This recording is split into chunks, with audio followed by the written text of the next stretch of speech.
Welcome to Queer Art Podcast. This interview series documents the prodigious yet visually dissonant work of LGBTQIA plus artists. My name is Christopher Stout. I'm a New York City artist and the creator and moderator of this series. By sharing the perspectives and life stories of trailblazing elders and rising voices, I hope to broaden our understanding of both the aesthetics and the people defining contemporary queer art. Thank you for listening. Welcome to episode 3 of season 1 of Queer Art Podcast. I am so thrilled to be joined in the studio today by Sarah Sharp. Welcome. I'm so happy you're here. Thank you so much for inviting me. My pleasure. Let's get started with some icebreaker questions and just jump right in. In addition to the title of artist, which letters from the LGBTQIA plus acronym would you like to personally claim? Definitely queer. I consider myself queer, and my pronouns are she, her. Lovely. Thank you. For about how many years have you been making visual art? Well, probably since I was a small child, but I'd say like in this professional capacity about 16 or 17 years. Great. Yeah. Describe the physical aspects of your work in layman's terms. What types of art do you make? What materials are used? And are there any significant processes? Yeah, I often use historic archives as source material, print media from the last century, historic craft patterns that gets translated into textiles, prints, wallpapers. And I make video and sometimes other new media stuff like augmented reality projects like as needed. And I also make publications sometimes. Textiles, fabric. Yep, textiles, fabric, and paper, I'd say. Awesome. Yeah. Just checking. Where is your studio based, or where do you go to make work?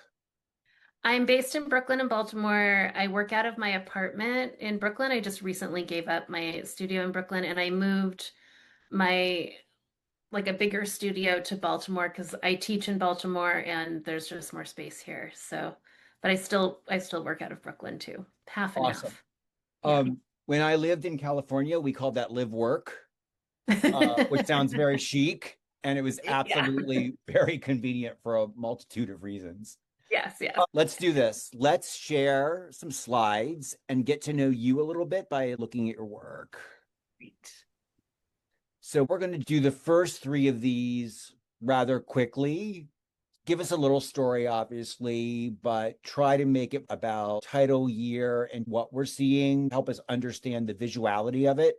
And then we're going to talk to you about your art and your experience, and then we'll go back and do a deep dive on one more piece. So this is the first image here. Please take it away. Yeah, this is from a series called Whole Earth Systems. It's installed at the Center for Art, Design, and Visual Culture in Baltimore in 2017.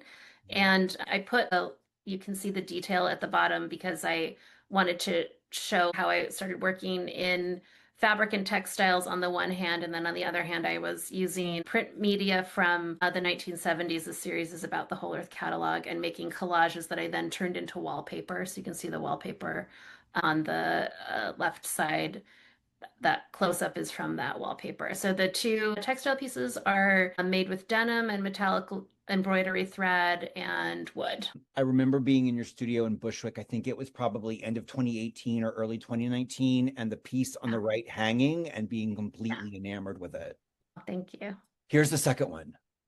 This is an installation image 2 from a show I had at NARS Foundation in 2021 called Doing It for Ourselves. There's a wallpaper that has a close-up below. I'm not sure. I see a weird dot on that. I don't know if that was from, but the wallpaper was taken from also print media from the 1970s, self-published underground newspapers made by kind of like kitchen table press women's movement stuff. So I turned that into a multi-pattern wallpaper. So that's what the wallpaper is. And then the larger piece is textile printed with a few different texts, and it's pretty big. The way it's shown here is 144 inches by 216 inches, and it's cotton, linen, and wood on each of the triangles. It's called Burn Witch Burn. And the triangles are modular, so I've shown it in other configurations. Are the figures on the lower right inverse of or reverse of the figures on the left in terms of like color? Or is it the same? Yes. Same? Yeah. It's positive and negative. Yeah, thank you. That's the term Yes. I was looking Yes. for. They're like these revolutionary women holding guns from the 1970s. Are they the accused? No, what do you mean? I'm not sure. They were part of, they were revolutionary women that were teaching each other to shoot machine guns. Got it. Thank you. So here's the third one. Yeah, this is a public art project that I was commissioned to do starting in like around 21 or 22, but it wasn't completed until 2024. It's called From Equinox to Solstice. And it's ceramic pigment on porcelain tile with gold leaf, and it was a site-specific artwork for the lobby of Public School 85 Annex in Astoria, Queens. And it's part of the Public Art for Public Schools collection. And I shared some details of this too, because it's also another example of me scanning and using media from the 1970s and collaging it into this larger image. It's all images of the natural world and reflects plants that grow in the neighborhood in Queens that this mural is in. That's wonderful. Thank you. Yeah. Great. So that helps us understand a little bit about what your work looks like. Let's ask some deeper questions about you personally and your work. Question one, when did you experience your first deep connection with art? And when did you start to realize, or how did you start to realize that it was going to become your profession? Well, I think a lot of artists have this experience. I was a creative kid. I loved drawing. I wanted to be good at drawing. When I was 13, my dad and my stepmom, who were fundamentalist Christians, had me move in with them. And that meant I moved away from like all my friends and my sister and my neighborhood. So I spent a lot of time alone or with my stepmom. My dad worked like a weird shift. So I would go with my stepmom to AA meetings and her craft clubs. And so that's where I learned to needlepoint and work with fabrics in a more kind of crafty way. But I think that period of time also seeded something in me about like a solitary practice because I was alone so much, the only kid, and I had to like figure out what to do with my time. And then I also always had like a ton of other interests. And I think that kind of comes out now in the research parts of my practice. I think as an artist, you can kind of be everything if you want to include research into all the things you're interested in. And then I think I just always came back to making art, even though I tried out other things. And then I worked at an artist residency center, the Vermont Studio Center, in the early Yeah. 2000s. Before I went to grad school, I didn't think I was going to go to grad school for art. But then that experience working at the studio center got me a little more professionalized, and that's really when I started to understand how I could potentially be an artist professionally. And then Wonderful. I moved to New York after that. So yeah, for Got it. grad school. That all makes sense. Another origin question. So then when did you begin to understand your sexual orientation? And then what was your coming out process like? Well, right as I was about to come out to my family in like my early 20s, my dad, who I mentioned before was a fundamentalist Christian, came out to me first. And he came out to me as an ex-gay, and he was part of the Exodus movement in California in the 1990s, which What were does like that mean? Exodus was a religious movement. They had a lot of money and they were basically recruiting people out of the gay lifestyle and big proponents of therapies, but like were definitely funded by the church. So he came out to me and said, "I'm still gay, but I'm not practicing because that's not what God wants me to do." And that my stepmom had just died. We both were living in San Francisco at the time. And so he also told me that he moved back to San Francisco so that he could start his own ex-gay ministry. He was going to do his own version of Exodus, move to Sodom to save the gays. So, and I was like having a great time in San Francisco. So Right. that complicated things for me, as you can imagine. So I ended up not too long after that moving up to Olympia, Washington. I'd gone to a couple of different colleges in California and I finished my degree at the Evergreen State College, but also Olympia's like full of punks and riot girls, and it was a really easy place to be queer and to try things out. So I like came out to my family later, but I moved up to Olympia to kind of get away from, I mean, it's crazy to get away from San Francisco to be Sure. queer. like to get away from my family and their presence. So yeah, so that, being in Olympia was an excellent place. Also a great place to be an artist. Everyone there is an artist or was in the 90s. So yeah, that's how that process went for me. Wow, what a rich answer. So then, with all of that in your framework, Mhm. tell us what your art is about. And even if it isn't directly evident, because I personally don't know if it is, do you see a relationship between the art that you're making and your queer identity? And if so, what is it? Yeah, for sure. I think like in the most pared down terms, my work is about kind of looking at people that seek to build their own communities. And then in the background of that, of course, is utopia, which I don't know if that was a more de rigueur like term. People were really thinking about utopia maybe 10 years ago, but I think it's still valid and useful. And I think as a really young, I am Gen X, very young, of course, but a young Gen X, grew up in Northern California. And I think my generation was so deeply affected by our parents' counterculture generation, right? We're the children of the Northern California counterculture. So even if you hated the hippies or hated living communally or hated the alternative lifestyles that were present in the counterculture, you were still in a relationship to it because it was in your face. I don't think you really had a choice. It got seeded into all parts of the culture during that time period. So the idea of cults, communality, communes was just like super present. Also, probably because I grew up in this fundamentalist Christian church who was scared of cults. But my dad also in the 60s and 70s before I was born was out gay. I mean, not out to his family, but out in a covert way and was part of a commune in Santa Cruz for several years. So he was part of all of this sort of like world before he got saved and before he became a fundamentalist Christian. And I think his religious zeal, which affected me greatly because that was part of my childhood, was also kind of about seeking utopia, Mhm. kind of like fucked up utopia I probably don't want to be part of, but I think it was about that. So I connect that through like Jose Munoz's ideas. I think in the early 2010s he came out with this book called Cruising Utopia Yeah. where this is the most watered down version of this idea, but I think about it a lot, that the project of queerness or queerness parallels the project of utopia because you never quite arrive at either place, right? As when you get close to like the most queer existence, a bunch of people come up with a bunch of new ways to get closer to defining who they are or name their gender or talk about desire, right? So that it is like a constantly evolving thing that we're moving towards. And the same idea with utopia, you never reach utopia, but its operation or function is to keep moving towards it. So to keep inventing and keep revising and keep speculating, right? So I think that kind of speculating and then proposing and then maybe enacting new ways of relating to each other, of being sexual, of having new social structures, but never quite achieving an ideal is very true in queerness and is one of the great things about it. And I think that that invention is also one of my favorite parts of making art because if you are going to sustain yourself as an artist, you are hopefully never going to be, that's it. I made the best thing. I'm done now, right? Like you kind of make your work and you let the world deal with it. And in your studio, you're like still inventing, you're still revising, right? So that's how I kind of connect queerness to being an artist and the process of making art. One, I literally felt myself leaning in.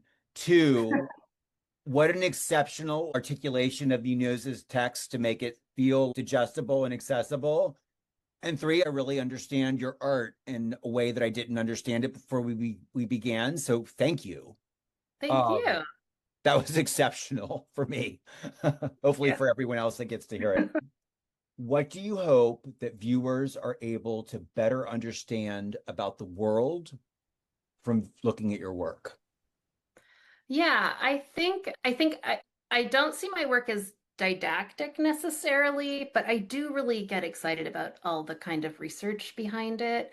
So I do hope there's some provocation or interest in, like the first slide we showed were all images from the Whole Earth catalog. So I do hope people kind of become interested or think about those things more. And then I think if you're already familiar with the content, I hope there's a new perspective or that something gets kind of complicated. And then formally, I think it's really about how forms and sign systems and what they represent echo and shift meaning throughout time. How am I reusing these formal images of the past, or how do I approach them with my information now, my cultural context, and how I read them totally differently? And then I'm interested in proposing how other people might read those differently, I guess. And then hopefully there's something that feels kind of familiar and inviting at first. I think with textiles, your body knows what a textile is because you've had a blanket on you before, or whatever, right? Like, so, but then I hope that, like, when you get closer and spend some more time with it, there's something formally exciting or inventive or complicated about the visual language. And then, of course, there's a little bit of beauty and seduction involved too. I use a lot of metallic, shiny materials, and I want to pull people in that way too. Awesome. All right. I'm queuing back up images. Okay. So previously we were looking at your work and we were considering what does it look like? When was it made? What's it made from? Now we've heard a little bit about your story and your intentions and your philosophy.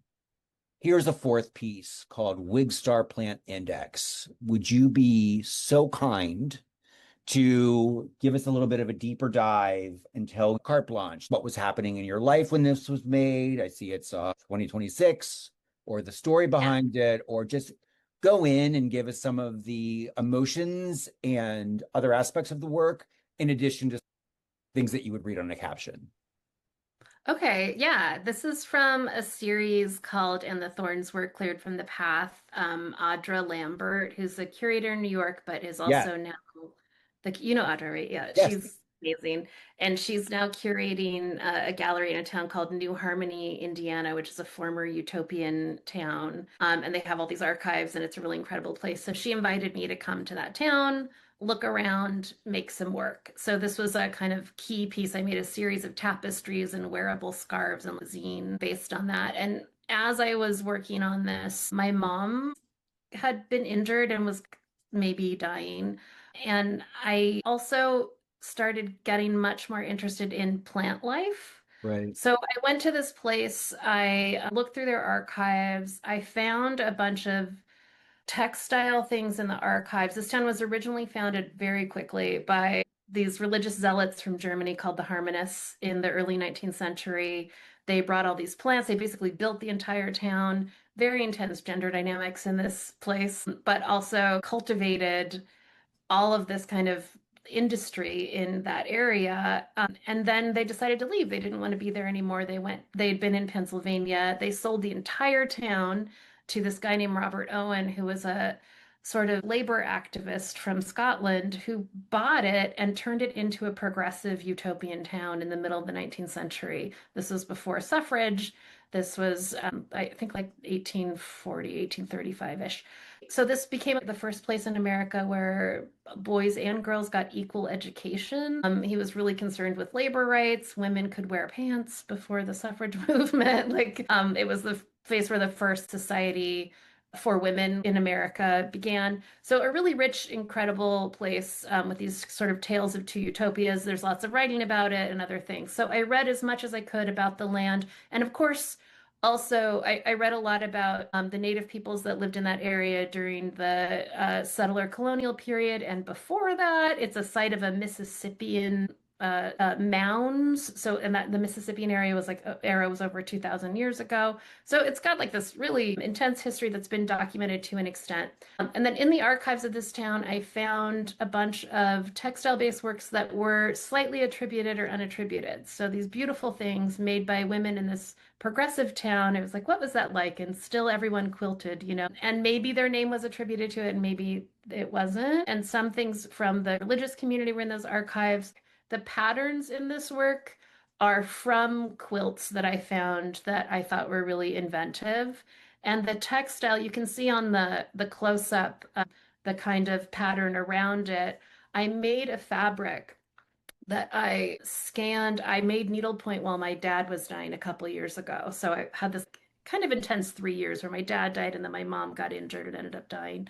Oh And God. as my dad was dying, I taught myself to needlepoint, which, well, actually, I learned that at an AA meeting with my stepmom. But I made a bunch of needlepoints, portable art. So I scanned those and tiled them into a pattern and made a fabric from those. So all of the parts that look like quilt cutouts are from that fabric, one of those fabrics. And then I made illustrations of these plants that came up in my research that were really evocative, that had different meanings. Some of them were brought by the religious people, some of them were brought by the progressive people, and all of them were still like in the town. So I made these illustrations and then I turned them into, I have a digital embroidery machine. So I translated them into digital files and embroidered them. And so this is the index. I was thinking about making like an index of the plants that I thought were important. And of course, as I said before, my mom was injured and dying during this time period, and she loves Americana quilts and she loves flowers. And I've never, this is a funny thing to say because some of my favorite artists work with flowers as iconography. I haven't really done that before. And I think it's the perfect time to do it. And I'm very proud of myself for doing it. But I also think that there's an element of like my mom just loved flowers, and her grandmother was a embroiderer who made beautiful floral embroideries. I wasn't consciously aware that I was doing that, but after I made this, I was, oh, this may be my first work of art that my mom would really like, and I wouldn't have to explain it to her. And that was totally unconscious. But after I hung this show, I was like, oh, that's really interesting that I did that. Even though I have all these other, I looked through archives, I have all these other reasons I got to this place, but that was part of it. Wow. Thank you for sharing that, including sharing about your parents. My dad Yeah. passed away. I don't know how to talk about that, so I'm just going to move past it. I did when I first saw the image on the right, that root bulb to me looked like a human heart with roots growing out Mm, of it. And I processed it as a reincarnation reference, but also yeah. didn't know if what I was seeing and what was happening were act or if I was just reading into it. So it's really interesting Yeah. to hear so That's much about what it's so cool. about, Yeah. given everything you've said. And also at the beginning when you were talking, I thought your mom was going to get better. So I apologize if I didn't seem sensitive. Like that's Oh no, you seem yeah. very sensitive. Yeah. I thought she was going to get better too, actually. So, Yeah. yeah. Um, I just want to scroll because I want to compare and just look at some of this work. Yeah, I guess Mhm. it does really feel I um say I think the mural was actually the start of directly using plants, and I use images of the natural world a lot. So it wasn't a huge departure necessarily, but it felt like it was because I was almost like making portraits of these specific flowers, and so that just felt new to me in a way. yeah. There's the art and then there's the artist and there's the viewer. And this Mhm. is the viewer's point. When I saw this work in preparing the slides, I do remember registering that this work felt tender-hearted was kind of Mhm. the thing that came to mind for me. So it's Oh, really interesting that I was feeling reincarnation and having a tender heart. And then uh-huh. you talking about, thank you for sharing about all of that. I feel touched. Thank you for seeing that. I love the heart metaphor. I this is the only plant where I included the root Right. because it was used for dyeing and stuff, but I just thought I came across a bunch of photos and drawings that were so beautiful, so I tried to replicate that. Yeah, Yeah. absolutely. So this is a little bit of a pivot, but the Okay. next section of Yeah. our questionnaire, Yeah. um, there's closing questions, but more about the big Q queer art world. Yeah. So if I say the words queer art together, what does that mean to you? Yeah, I mean, I think it means like the most expansive, possible set of things. And I think that queer people and artists, as I said before, both of those groups of people, and then of course a lot of us are all of those groups of people combined, just require a certain amount of speculative invention just to exist, just to imagine their existence, let alone thrive. So I think there's a space where I obviously you can tell based on my work, I don't think that like to be a queer artist or make queer art, you have to like necessarily like represent bodies. And I think it's also great to represent bodies, right? But I think there's like so many ways to represent a queered and queering experience. So yeah, I don't have any formal, I don't think of a single thing when I think of queer art. I think of the people making it. And I also think that queers and artists, we're in a horrible timeline right now, right? For queer people and for artists.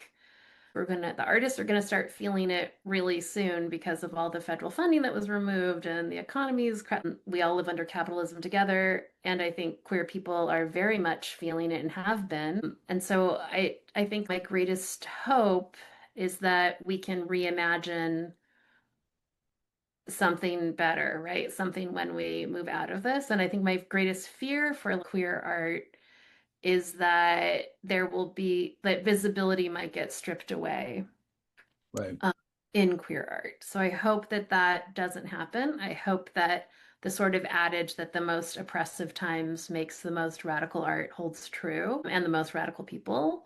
And there's so much invention required just to be a queer person and recreate an entire family, right? If your family of origin doesn't accept you, or even if they do, you still have to find a way to be in the world. And same for artists. Of course, my experience is specific, similar to yours, of like slogging out trying to be an artist in New York. And I think it's a little different being artists in smaller places where it's less expensive to live, but still, it just requires so much creative invention and constant forward movement. So I don't know if I answered your question. I That's sort feel of like you answered the question, and then you also answered the next question, which is where do you see us okay. going? And I Yes, yes. believe your answer was that we are in the fire and that we're feeling it and that we need to be more.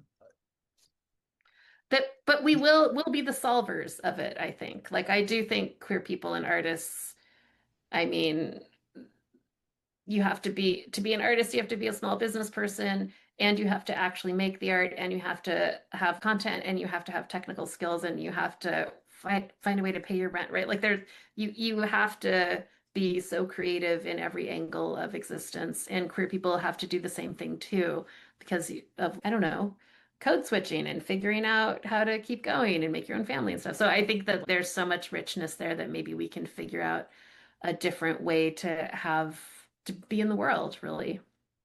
I think the sentiment, I believe that we will be the solvers, is so beautiful. Thank you for putting that into this episode. That is a real highlight.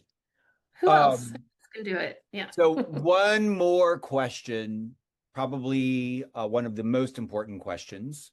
I'm hoping that people have seen your work and heard your voice and heard your story, and that they are going to be curious and they're going to want to see more work. And I hope they're going to want to learn more about your research. So, how do people see more work? How do people discover more about the research behind it, if that exists in an easily defined format? And then obviously, if people are interested in working with you, what's the best way to reach out to you that way?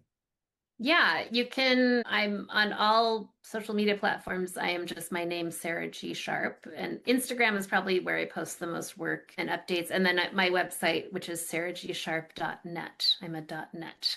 But so you can find me there. And that's probably where you can find more research, some writing, interviews where I've maybe gone into more depth about some of the research for some parts of some of these projects and have like project statements, and you can connect to, I sometimes make zines or other like kind of supplemental material because it is like, where can the research go? So you can find that there. And hopefully, I have a few projects in the work that I can't quite talk about yet, Okay. but will make them public through probably Instagram or my website. And you can sign up for my mailing list if you want to on my website. Yeah, and you can get me through Instagram, and all my contact is on my website too.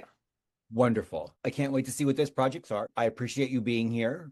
And I absolutely am excited at the perspective that you have added to our growing canon of interviews. And I appreciate your time. Thank you so much. Thank you so much.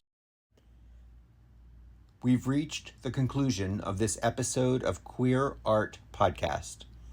My hope is that our conversation has added a useful layer to your understanding of queer art, and I would appreciate it if you would share it with your own creative community.